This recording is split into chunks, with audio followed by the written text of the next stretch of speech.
اس آیت کریمہ میں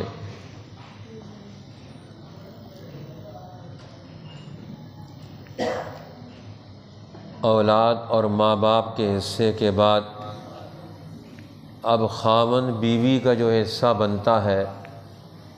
ان کے آپس میں سے کوئی بھی دنیا سے چلا جائے تو ان کے حصوں کو بیان کیا ہے اس آیت کریمہ میں، جو آج ہم نے آدھی آیت پڑھی ہے، آیت نمبر 12۔ اس لیے قرآن حکیم نے مردوں کے، عورتوں کے، سب کے حقوق،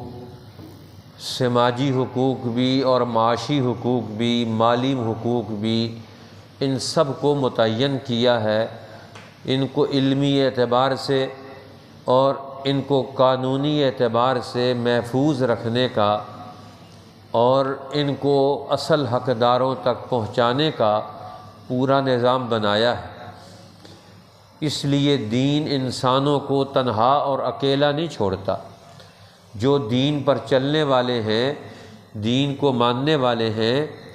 وہ اللہ کی مدد کے ساتھ زندگی بسر کرتے ہیں۔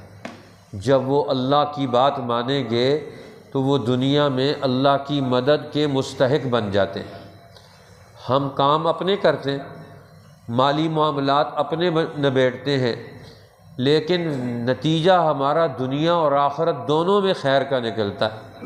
یہ دین ہمارا اسی لیے نجات کا دین ہے، کامیابیوں کا دین ہے۔ اس لیے اللہ تعالیٰ نے فرمایا وَلَكُمْ نِصْفُ مَا تَرَكَ أَزْوَاجُكُمْ، اور تمہیں مال ملے گا جو تمہاری عورتیں چھوڑ گئیں، ان میں سے آدھا مال۔ إِن لَّمْ يَكُن لَّهُنَّ وَلَدٌ، اگر تمہاری ان عورتوں کی اولاد نہ ہو، اگر عورتوں کی اولاد نہیں ہے تو پھر خاوند کو نصف حصہ ملے گا۔ نصف حصہ اس عورت کے دیگر ورثاء کو ملے گا۔ اللہ تعالیٰ نے ان کو محروم نہیں کیا، آدھا حصہ خاوند کو ملے گا۔ فرمایا فَإِن كَانَ لَهُنَّ وَلَدٌ، اگر عورت فوت ہو گئی اور اس کی اولاد ہے، فَلَكُمُ الرُّبُعُ، تو پھر خاوند کو تمہیں چوتھائی حصہ اس کا ملے گا، مما ترکنا، اس مال میں سے جو کو وہ چھوڑ کر گئی، من بعد وصیۃ، وصیت کرنے کے بعد، یوصین بہا، جو وصیت کر کے جائیں، او دین، یا قرض کی ادائیگی کے بعد، جو قرض ہے اس کی ادائیگی کے بعد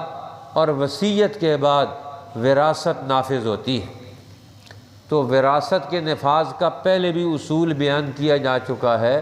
جب کوئی آدمی فوت ہوگا تو اس کے مال میں سے سب سے پہلے اس کے کفن دفن کا انتظام، اس کے اخراجات نکالے جائیں گے۔ اگر کوئی اخراجات کرنے والا نہ ہو، کوئی اور نہ ہو،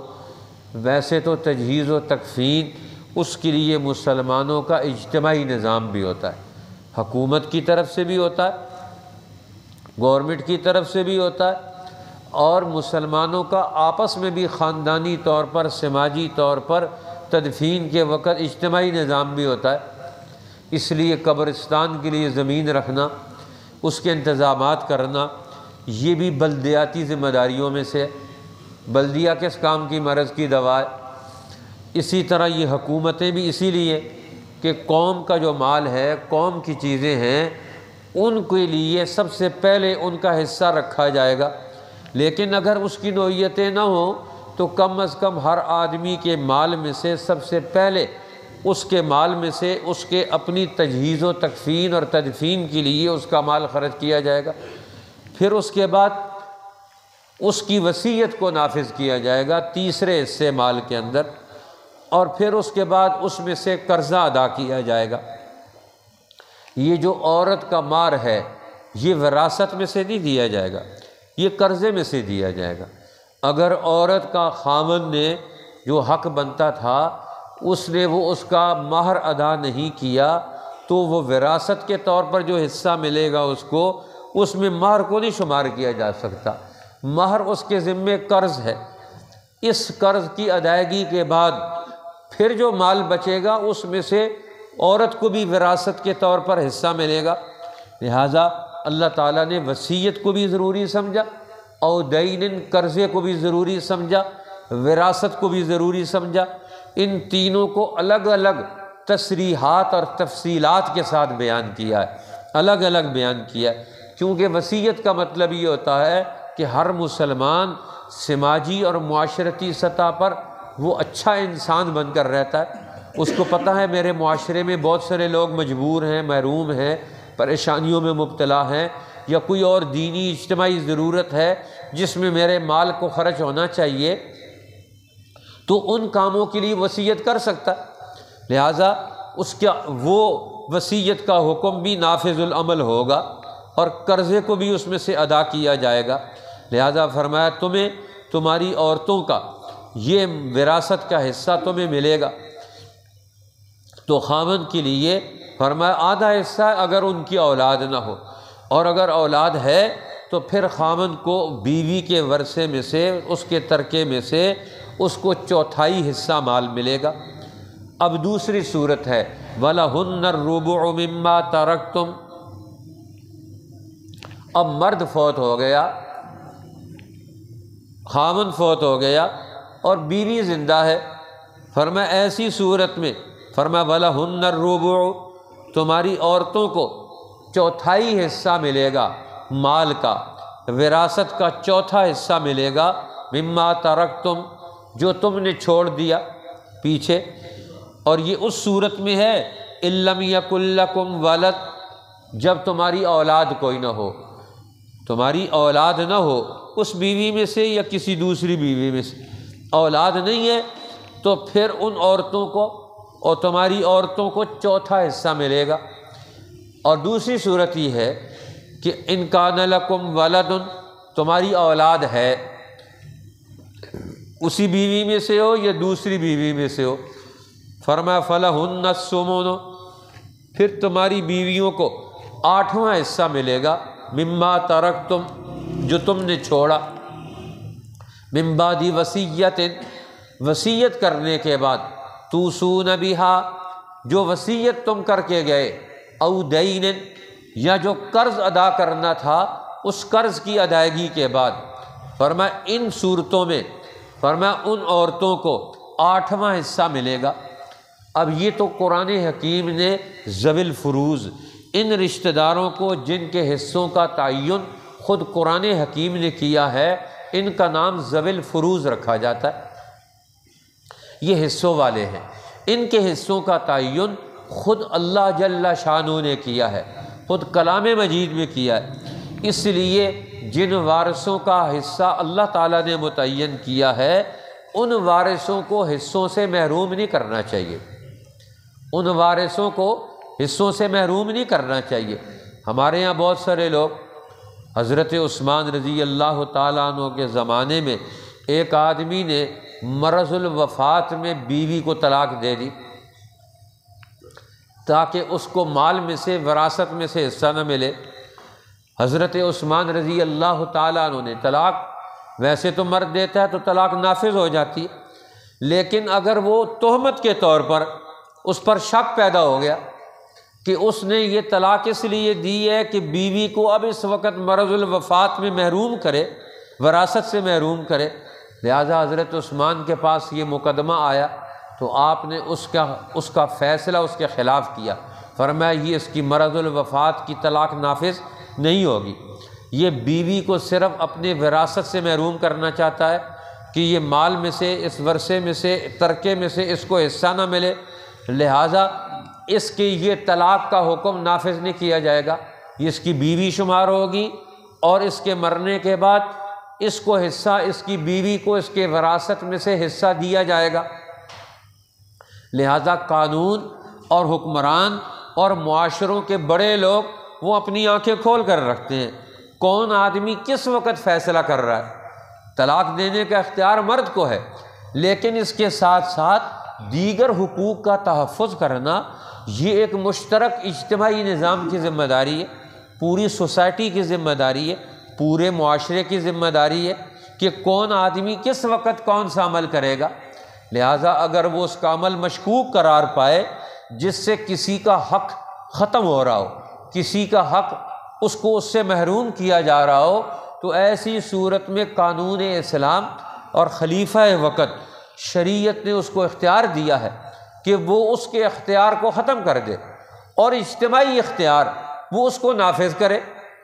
اس لیے اب یہ بہت سارے ایسے معاملات ہیں جن معاملات میں صحابہ کرام نے اور حضرات خلفائے راشدین نے دین کے ان معاملات کو انہوں نے دیکھا ہے، مد نظر رکھا ہے کہ کہیں بھی کسی کا حق وہ اس کا مارا نہ جائے، اس کو اس کے حق سے محروم نہ کیا جائے۔ لہٰذا کسی آدمی کو بھی یہ گنجائش نہیں دی گئی کہ ایک تو جس کا شریعت نے حق مقرر کر دیا، ذوی الفروض میں سے اللہ تعالیٰ نے جس کا حصہ قرآن میں متعین کر دیا، دین میں متعین کر دیا، اب اس کو اس کے حصے سے محروم کیا جائے۔ ہاں وہ ایک الگ صورت ہے کہ جس میں کوئی وارث اپنے مورث کو وراثت ہتھیانے کے لیے قتل کر دے تو اب اس کو اس کا حصہ نہیں ملے گا، شریعت نے اس کی بھی سزا نافذ کی ہے۔ ایک باپ اپنے بیٹے کو قتل کر دے، بیٹا باپ کو قتل کر دے، یا بھائی بھائی کو قتل کر دے اس مسئلے کی وجہ سے کہ وہ اس کی وجہ سے وہ اس کا مال لینا چاہتا ہے، جلدی مجھے وراثت مل جائے، اور میں اب اسے وراثت نہیں ملے گی، قانون اس کو محروم کرے گا کیونکہ اس نے جرم اسی وجہ سے کیا۔ بھئی تجھے ملنی ہے، باپ چلا جائے گا پیچھے کس کو ملے گی؟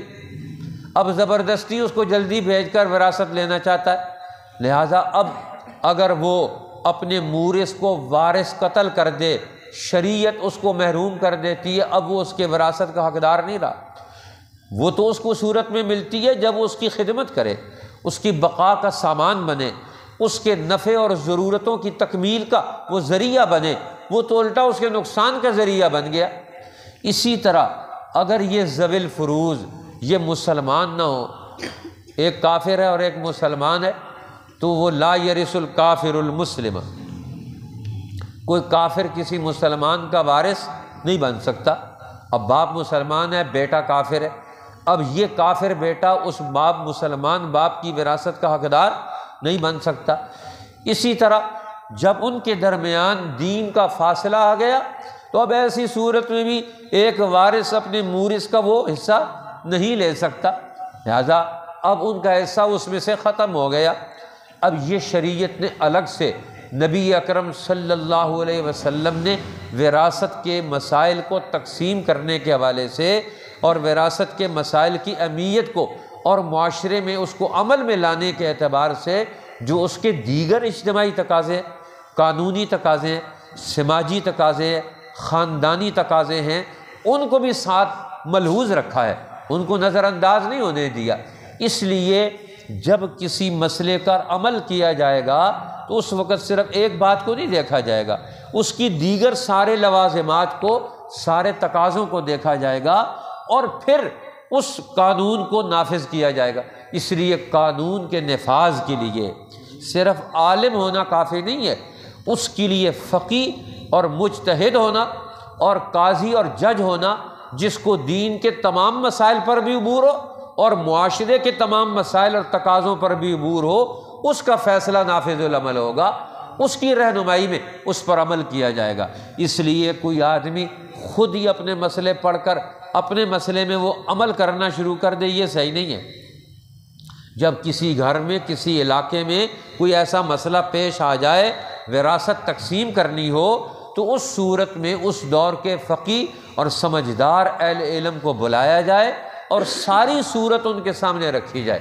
سارا مسئلہ ان کے سامنے رکھا جائے، اور پھر اس مسئلے کے اعتبار سے وہ فیصلہ کریں کہ اس کا فیصلہ کیا بنتا ہے۔ اس لیے تاریخ اسلام میں یہ بڑے اہم ترین واقعات رونما ہوتے رہے کہ اب فیصلہ کس نے کیا، سمجھدار آدمی نے کیا، اسی فیصلے کو نافذ کیا گیا۔ ایک آدمی رسول اللہ کے پاس شکایت لے کر آیا کہ میرا ایک عزیز فوت ہو گیا اور مجھے اس کی وراثت میں سے صرف 1 دینار ملا ہے۔ تو آپ نے پوچھا کہ بتاؤ یہ فیصلہ کس نے کیا؟ انہوں نے کہا فیصلہ تو حضرت علی المرتضیٰ نے کیا۔ انہوں نے فرمایا بالکل صحیح فیصلہ کیا پھر تمہارا حصہ ہی اتنا بنتا ہوگا، اب تمہارا حصہ اتنا بنتا ہے اس لیے تو انہوں نے 1 دینار تیرا حصہ بنتا ہے وراثت کی تقسیم کے اعتبار سے۔ اب تم چاہتے ہو کہ تمہاری مرضی کے مطابق تقسیم ہو،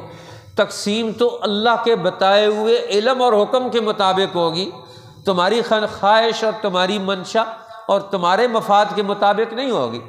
اب یہ وراثت کی تقسیم کا مسئلہ ہے، لہٰذا تیرا حصہ اتنا ہی بنتا ہے۔ اب حضرت علی رضی اللہ تعالیٰ عنہ ان کو بھی اللہ جل شانہ نے وراثت کی تقسیم کا بہت بڑا ملکہ عطا فرمایا تھا۔ بہرحال اللہ جل جلالہ نے یہاں وراثت میں ترکے کی تقسیم کے مسائل کو بیان کیا، وہاں انسان کے وصیت کے احکامات کا بھی تذکرہ کیا، وہاں اسی طرح قرضوں کی نوعیت کا بھی تعین کیا ہے کہ قرضوں کو بھی انسان زندگی میں معاملات کرتا ہے، لین دین کرتا رہتا ہے، اس میں اونچ نیچ ہوتی رہتی ہے۔ اس لیے نبی اکرم صلی اللہ علیہ وسلم جب کوئی آدمی فوت ہو جاتا، اگر اس سے پوچھا کرتے تھے اس کے ذمے قرضہ تو نہیں،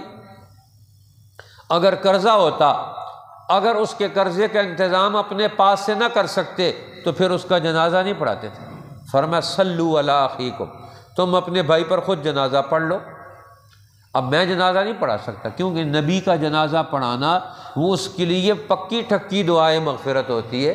کہ اللہ تعالیٰ نے نبی کی دعا وہ ضرور قبول ہوتی ہے۔ اللہ کے پیغمبر ایک جانے والے کے لیے دعا مانگ رہے ہیں، کیسے ہو سکتا ہے کہ اس کی دعائے مغفرت قبولیت حاصل نہ کر سکے؟ لہٰذا فرمایا صلوا علی اخیکم، تم خود نماز پڑھ لو۔ لیکن صحابہ کرام پر بھی قربان جائیں، جب اللہ کے رسول فرماتے تم اپنے بھائی کا جنازہ پڑھ لو تو کوئی صحابی کبھی ایسا نہیں ہوا کہ رسول اللہ کے جنازہ پڑھانے سے کوئی مسلمان جانے والا محروم ہوا۔ کوئی نہ کوئی اٹھ کے کھڑا ہو کر کہہ دیتا یا رسول اللہ اس کا قرضہ میرے ذمے، یا جس نے قرض لینا ہوتا تھا وہی قرض معاف کر دیتے، یا کوئی آدمی اس کے قرض کی ذمہ داری اٹھا لیتا تو اللہ کے پیغمبر جنازہ پڑھا دیتے۔ لیکن فتح خیبر کے بعد رسول اللہ نے اس قانون کو بدل دیا، فرمایا اب اگر جانے والا دنیا سے جا رہا ہے تو پھر یہ نیا اعلان کیا فتح خیبر کے بعد، فرمایا سنو من ترک مالا انا ولی من لا ولی له، میں ہر اس آدمی کا والی وارث ہوں، ذمہ دار ہوں جس کا کوئی والی وارث نہیں، جس کا کوئی کفیل نہیں۔ میں محمد الرسول اللہ بحیثیت اللہ کے خلیفہ کے، حاکم وقت کے، اس ریاست مدینہ کے حکمران کے، میں اس کا والی اور وارث ہوں۔ انا ولی من لا ولی له، جس کا کوئی والی وارث نہیں، اب میں والی وارث ہوں۔ من ترک مالا، جو مال چھوڑ کر جائے گا فلورثتہ، وہ اس کے وارثوں کا مال ہوگا۔ ومن ترک ضیاعا او دینا، اور جو کوئی ادھار چھوڑ کر گیا، کوئی نقصان چھوڑ کر گیا، فالی او علی، اب بیت المال سے ہم اس کا وہ مال نقصان دوسروں کا ادا کر دیں گے۔ لہٰذا پھر فتح خیبر کے بعد رسول اللہ نہیں پوچھتے تھے، اب آپ کے پاس خوشحالی اور ترقی آ گئی، لہٰذا اب بیت المال میں سے جانے والے کا قرض اگر اس کے مال سے ادا نہیں ہو سکتا، اس کے خاندان والے ادا نہیں کر سکتے، تو پھر اس صورت میں بیت المال سے ادا کیا جاتا تھا۔ تو بہرحال یہ بھی بہت بڑی ذمہ داری ہے۔ شریعت نے یہ ذوی الفروض حصوں کا تعین کیا، اس حصوں کے تعین کے بعد مال کی تقسیم اور وراثت کا پورا حق، حقوق، حق نامہ متعین کر دیا، اور اس کے مطابق تاکیدی حکم بیان کیا، یوصون بہا اور وَلَكُمْ نِصْفُ، یہ اللہ تعالیٰ نے انداز اور پیرایا وصیت کا رکھا، تاکیدی حکم کا رکھا۔ باقی جگہوں پر دین کے احکامات میں ویسے حکم دیا، لیکن جب وراثت کی تقسیم کا مسئلہ آیا تو اللہ تعالیٰ نے وصیت کے الفاظ استعمال کیے۔ اللہ ہمیں دین کی سمجھ عطا فرمائے، اپنے احکامات کی پوری اتباع کرنے کی توفیق عطا فرما دے۔ وَلَكُمْ نِصْفُ مَا تَرَكَ أَزْوَاجُكُمْ، اور تمہارا ہے آدھا مال جو چھوڑ مرے تمہاری عورتیں، إِن لَّمْ يَكُن لَّهُنَّ وَلَدٌ، اگر نہ ہو ان کی اولاد، فَإِن كَانَ لَهُنَّ وَلَدٌ، اور اگر ان کی اولاد ہے، فَلَكُمُ الرُّبُعُ، تو تمہارا چوتھائی حصہ ہے، مِمَّا تَرَكْنَا، جو وہ چھوڑ مری، مِن بَعْدِ وَصِيَّةٍ، وصیت کرنے کے بعد، یوصین بہا، جو وصیت کر کے گئیں، او دین، یا قرض کی ادائیگی کے بعد، وَلَهُنَّ الرُّبُعُ مِمَّا تَرَكْتُمْ، اور عورتوں کے لیے چوتھائی مال ہے اس میں سے جو چھوڑ مرو تم، إِن لَّمْ يَكُن لَّكُمْ وَلَدٌ، اگر نہ ہو تمہارے اولاد، فَإِن كَانَ لَكُمْ وَلَدٌ، اور اگر تمہاری اولاد ہے، فَلَهُنَّ الثُّمُنُ مِمَّا تَرَكْتُمْ، تو ان عورتوں کے لیے 8واں حصہ ہے اس میں سے جو کچھ تم نے چھوڑ دیا مال، من بعد وصیت، وصیت کے بعد، توصون بها او دین، جو کہ تم وصیت کر کے مرے یا قرض کی ادائیگی کے بعد۔ صدق اللہ العظیم۔